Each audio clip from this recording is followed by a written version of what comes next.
Hello guys, welcome to today's Topic TV. Isang insidente ng palit pera modus ang naitala na naman mula sa karanasan ng ating kababayan sa sarili niyang tindahan. Kakabukas lang daw niya ng tindahan nang dumating ang isang mamimili. Pangatlo raw itong bumili noong umaga. Bumili ng Century Tuna ang customer.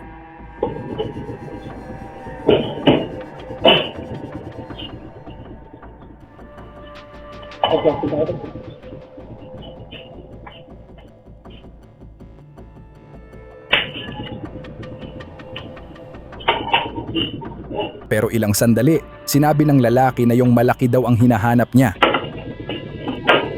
Ba't yan? Yung malaki po. Malaki na ito. Malaki na ito. Hawakan?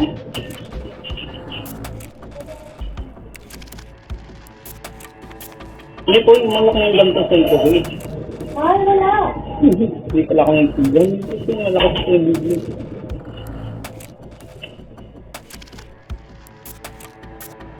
Kala ko malaki na, Jibel. Ibinalik nito ang Century Tuna. Busy sa sales. Kaya ibinalik din ng tindera ang 500 piso na ibinayad sa kanya. Pero sa mabilisang kilos ng scammer, agad niya itong pinalitan ng 100 na ikinagulat naman ng tindera sa pag-aakalang nagkamali siya ng bigay sa lalaki. Kaya agad niya itong kinuha para palitan.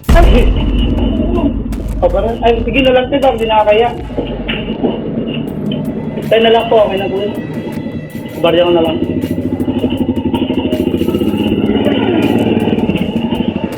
Hindi na lang po. Subalit laking gulat niya nang di niya makita ang 500 pisong kanina'y iniabot sa kanya. At para di mahalata, sinabi ng lalaki na yun na lang daw ang kaniyang bibilhin dahil nakakahiya naman daw sa tindera. Suklian na lang daw siya sa kanyang 500. Walang na ba ibigay ko sa'yo? Wala din sa'yo. Kaya na nga lang, ako na.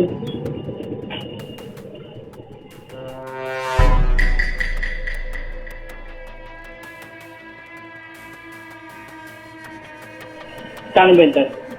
200 lang sa'yo.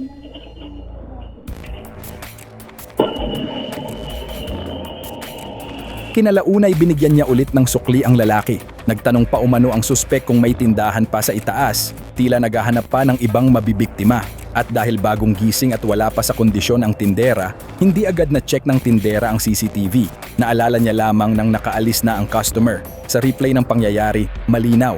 Pinalitan ng suspek ang 500 piso ng 100 piso. Isang modus na ginagamit para lituhin ang tindera at makalusot sa panloloko. Lesson learned. Bilang tindera, laging i-check ang CCTV kapag may kakaiba sa usapan. Mag-almusal muna bago gumawa ng gawaing bahay para hindi lutang ang utak. Paalala sa lahat, lalo na sa may mga tindahan, maging mapagmatyag, siguraduhing tama ang sukli at huwag mahiyang huminto sandali para magbilang ng pera sa harap ng mamimili. Sa huli, naniniwala ang ating sender na ibabalik ng Diyos ang hustisya 3 beses, 4 na beses o higit pa.